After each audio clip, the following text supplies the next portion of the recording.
lizard, lizard, lizard, lizard, lizard, lizard. Don't hit it. Ah!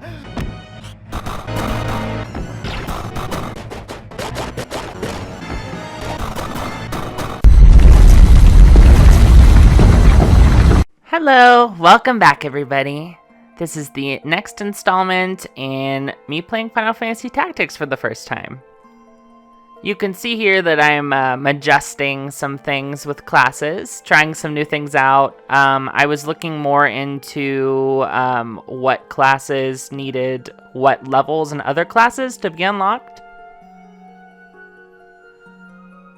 And yeah, I didn't really know at the time like what those blocked out classes were. I find out later, but as of now I don't know. Anyways, we're in the middle of this battle. Basically last time Princess Ivalice got captured, kidnapped, whatever, by Delita, and he took off running.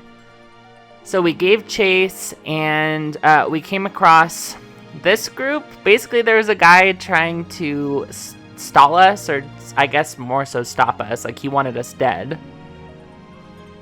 And he was discussing at the beginning payment with the cell sword, I guess. But they were discussing that, and then we showed up, and the cell sword was upset because he didn't realize like how dangerous we were. Overall, this battle was pretty simple. Like, people died a couple times, but it wasn't too terribly difficult. But this chapter specifically definitely has a big difficulty ramp up from the last one. And me not knowing really much at all about the game, I was not prepared whatsoever for the difficulty spikes that were had at certain points. You'll see. So we won here, and we continue on. We find this cute chocobo being about to be eaten alive by these goblins, so of course we decide to save it. I don't know what's different between this chocobo and all the other ones in the first chapter that were actively trying to murder us, but you know, this one's nice, I guess. This battle's really one note. It wasn't hard at all. We pretty much obliterated them, but we also had Gafgarian and Agrius for this, and they really make things a lot easier.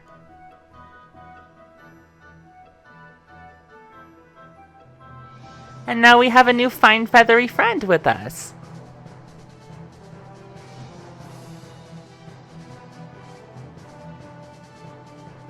I always leave the victory screen at the end in case you guys are curious which character was the MVP. I don't know if that was something that was included in the first iteration of the game, but I like that it's included here. Some MVP shit. Here we finally come across Ovelia with Delita. They're surrounded by, I think, the Order of the Northern Sky, which if you remember is what, like, Ramza's family is a part of. And we come across them. This battle also was not very difficult. Like, it was a little tedious at times, but was not super difficult. Your Highness! Agrius? Agrius! Agrius Oaks of Gafgarian. Oh! Wow, shocker. Gafgarian is a traitor. I don't know. I want to say that I wasn't expecting it, but I kind of was. Like, he's the Dark Knight. Like, that's like this whole thing. Like, I don't know. He just seems evil. That being said, though, the thing that did surprise me was that Gafgarian expected Ramza to go along with his plan. Like, oh, this was the plan all along. I didn't tell you about it, but you're gonna join me. And Ramza's like, no, fuck you. We're doing things the right way. We're being good people.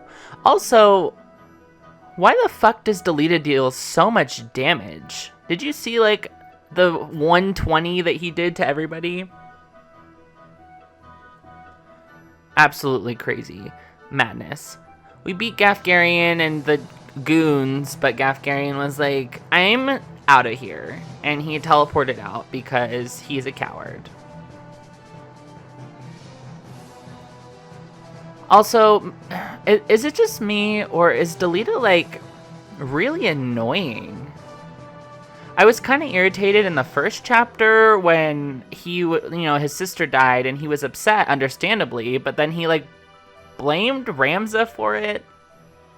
Maybe Ramza could have done more, but I don't really think that he was rude.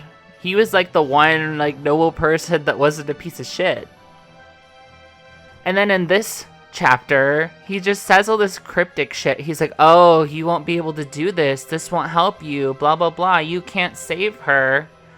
And then never divulges any information as to, like, what the fuck he's doing. Anyways, here we come across Mustadio. I think that's how you pronounce it. Yeah, Mustadio. We don't really know, like, what exactly he has going on. Basically, these people are chasing him. He has some stone they want. These people have his father captive.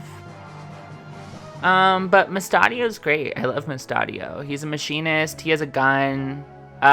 He has the same last name as Balthier, and he has a gun, so slay.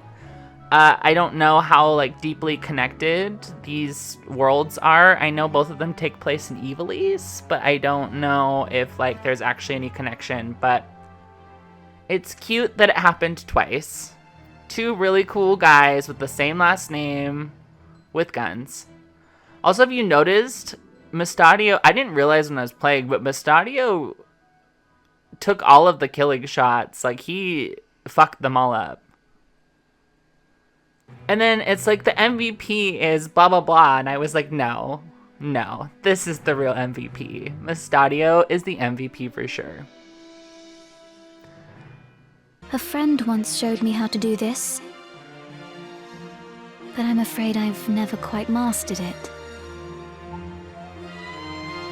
We get a nice another whistle grass moment. And Ovelia, having heard about it, kind of gives us the details that maybe the person that she was with was Alma, Ramza's sister. I didn't include it here, but they kind of talk about it, and Ramza's listening in. He's like, oh, my sister. But yeah. Now, this was the first really difficult point for me. You're going to see just how many times I attempted this fucking battle. I thought the battle in the snow was difficult. This battle? What the fuck? It's these fucking summoners on the side and the fucking archers just pelting me with shit. The summoners are so rude. I don't know who made this game and decided that summoners needed to be OP, but they really did.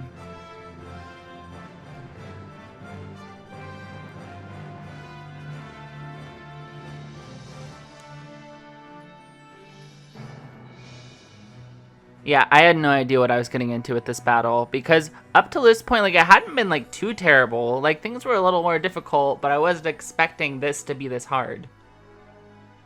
And maybe I just suck at the game because I had never played it before this, but what the fuck? Oh my god. It's these fucking summoners. Who decided? I would like to know. Also, fucking Darilda is, like, the worst. She's the bane of my existence. But who, in their right mind, decided, you know what, let's make summons target the whole fucking field, and then we're gonna give them a casting time of -2, so they're just basically always guaranteed to go right after they cast it. It's honestly so absurd, and it does so much damage. It's not even, like, spread out. Like, it's an area of effect attack that has the same damage as a black magic spell that can only hit 5 tiles. Please tell me how that ever would possibly make sense. What's even more baffling to me is the fact that this is remaster of the game, and sometimes they'll change things. And they looked at Summoner and they said, you know what, this is still fine. This is still fine.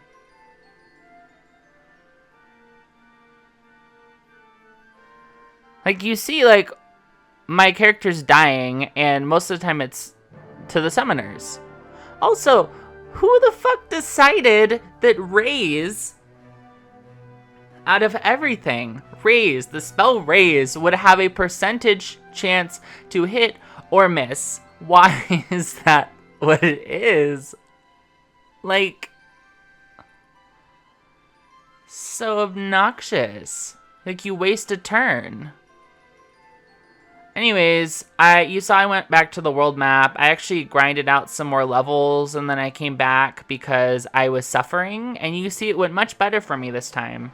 I decided, you know what, if Summoner's gonna be fucking broken, then I'm gonna join them, and I'm gonna beat them at their own game, and they're gonna get destroyed by the same fucking spell that they kept using on me.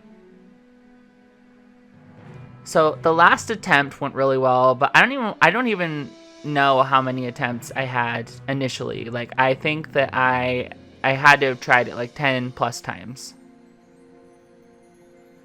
Now we're on to Dysadarg. What, like, I don't understand these names. Gafgarian is a weird name too. But anyways, we have him doing evil things, and Gafgarian is his, like, faithful servant or something. And this scene I didn't really understand. Like, obviously I understand what he's talking about, but at this point he gets, like, Gafgarian says something and he gets, like, really offended. And I'm like, did he really say something that was that offensive to you? I didn't really hear anything that could have fallen under that category.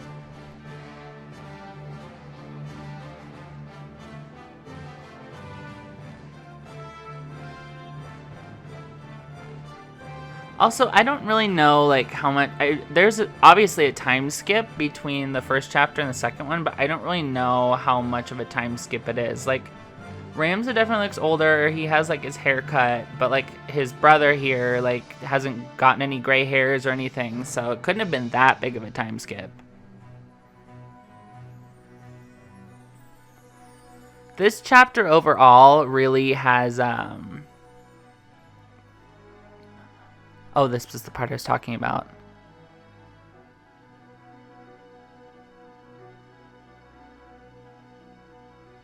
See what I mean? Like, why is he mad?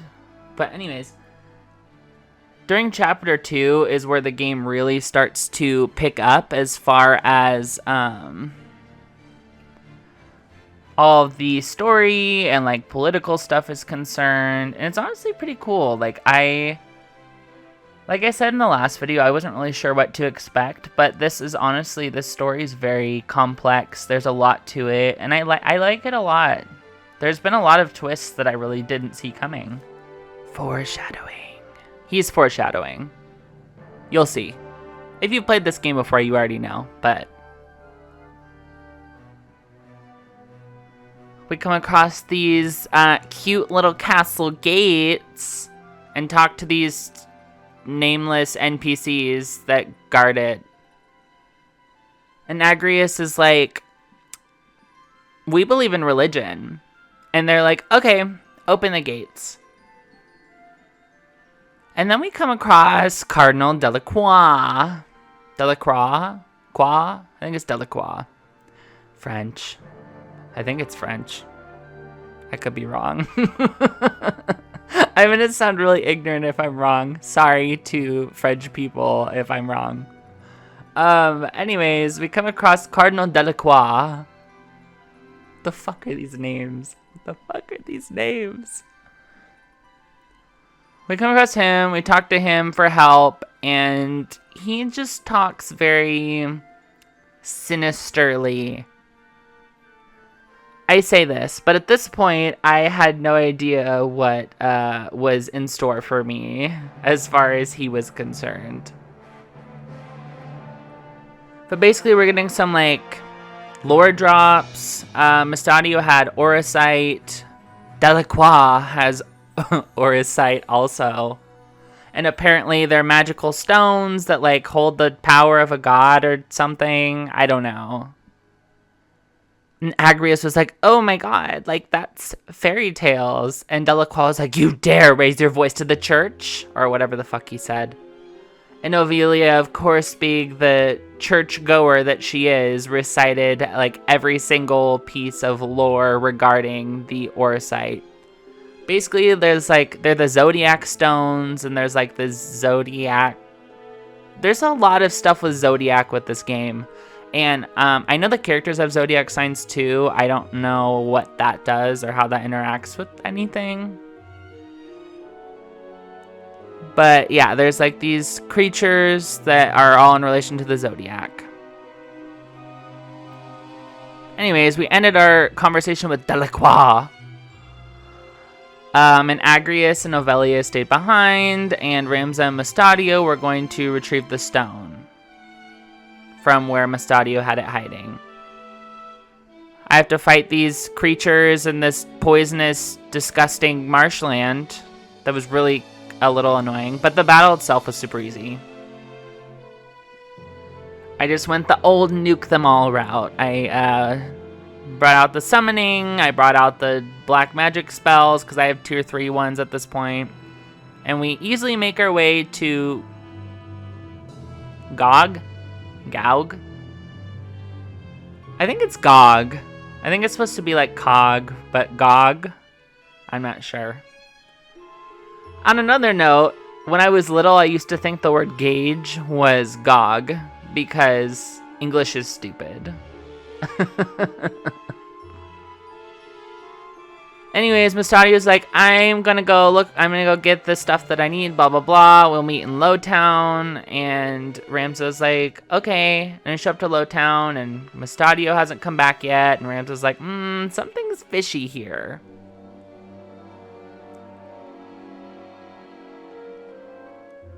Starts raining, because of course, dramatic effect. And then we see Ludovic, who's Chode. He's a cuck. Really, he is. And he's telling Mustadio, basically, you have to give me the stone. Where have you hidden it? Because otherwise, we're gonna kill your father, because we have him.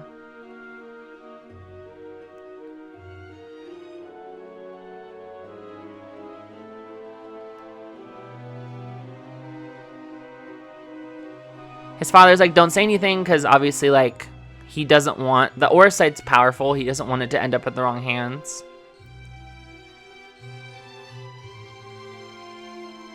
I think the name I'm going to give Ludovic, or Ludovic, whatever his name is. I'm going to give him the name Pig. He's Pig. So he's like, oh, you can find the stone over there, then behind the chimney, and he says to Ramza to go get it, so Ramza gets it and brings it to him, and he's like, this will bring a smile to the Cardinal's face! The Cardinal was in on it the whole time. That was what I was thinking at the time anyways. I'm like, are you fucking kidding me? Nobody's a friend here. The only thing this game has shown me is that the only good noble person is Ramza. Everyone else is a piece of shit. I have not seen one single good noble in this game yet. Aside from Ramza. Anyways, this battle wasn't very hard. I did it pretty easily. But yeah, honestly, I think it's the precedent for the whole game. I think that all the nobles are going to be awful. Because they were going to Cardinal Delacroix to help them. And he turns out to be an evil bastard. Anyways, they discuss the Orsite. They discuss how Ovelia and Agrius are in danger. They have to go back. They have to get the Orsite. They have to get blah, blah, blah, blah, blah. And Mustadio suggests going through the portside town because they'd be expecting them from the front. And we come across Delita, who is still as cryptic and annoying as ever. Oh, something to note, too, is that Mustadio gave them a fake stone.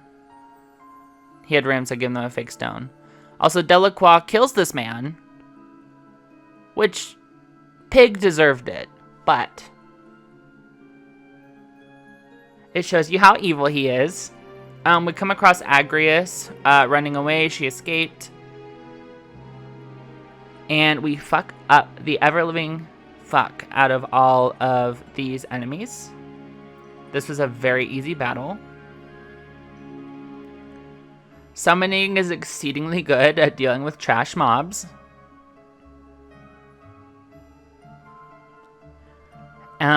Agrius lets us know they're taking the princess to the Golgotha Gallows, which is like an execution site, I guess. Actually, it's not really made clear if it's an execution site or if it is just subsequently made an execution site. But we come across the princess being talked to by the executioner, and then we find out, oh my god, you've been tricked, it's a trap. The executioner was actually Gafgarian in disguise, and Ovelia was actually one of his goons in disguise. But we very easily fucked them all up, and Gafgarian runs away again. Shocker. He can't just stay here. But that's okay. In the next battle, he's gonna die. What is the life of one girl when weighed against the greater good? But Gafgarian and Ramza see things differently. Ramza wants to do right by everybody and be as good as possible. Gafgarian's like, well, you know, harsh realities of the world. You gotta be an adult, blah, blah, blah. And you seal your fate, you stubborn fool. Curse me for a fool. I'd not thought you'd grown. Well, you clearly haven't been paying attention, Gafgarian. Of course Ramza's strong. He's the main character. He has plot armor. He can't be killed. He has to be a badass. He has to be a baddie.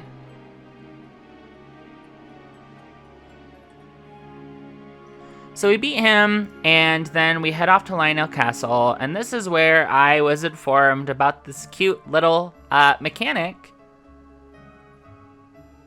called sequential battles. And the sequential battles mechanic almost fucked me over, because the second battle I had a really, really hard time on. The first battle wasn't terrible. Like, this was definitely tough, but it was doable.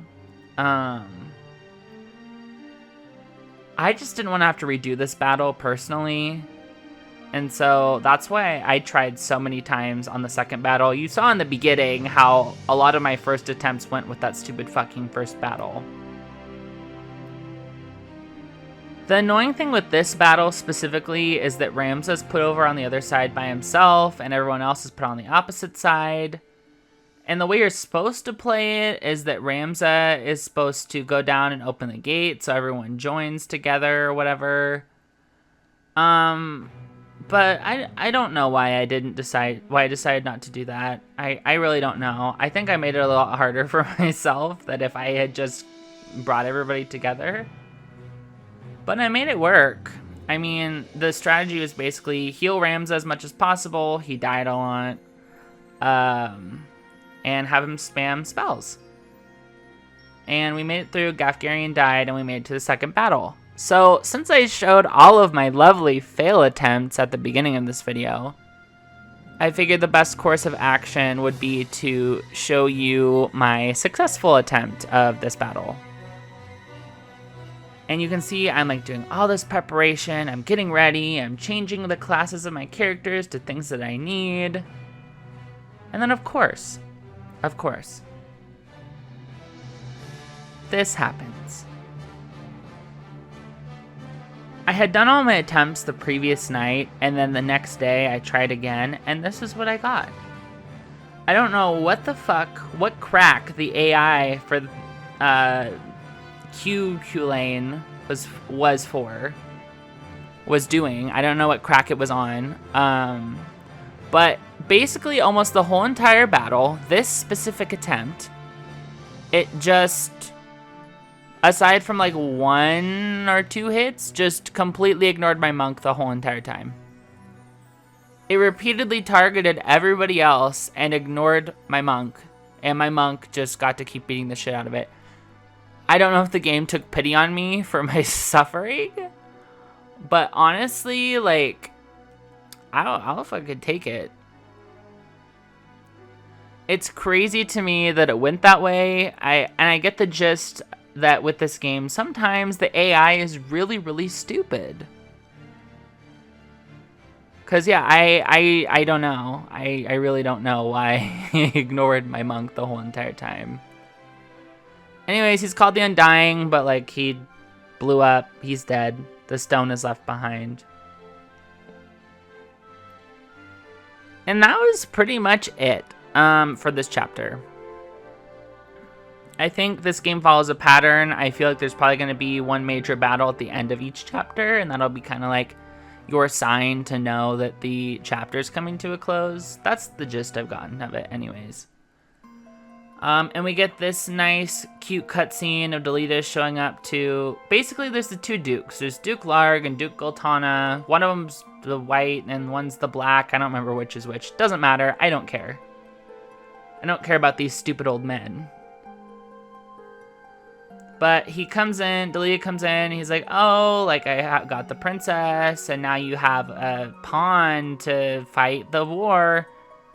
And from this point on, the war officially gets going. After this, Duke Goltana and Duke Larg are fighting each other the whole entire time. And that's kind of where Chapter 2 ends, and Chapter 3 picks up, like, in the middle of this war, where, like, everything is not very good.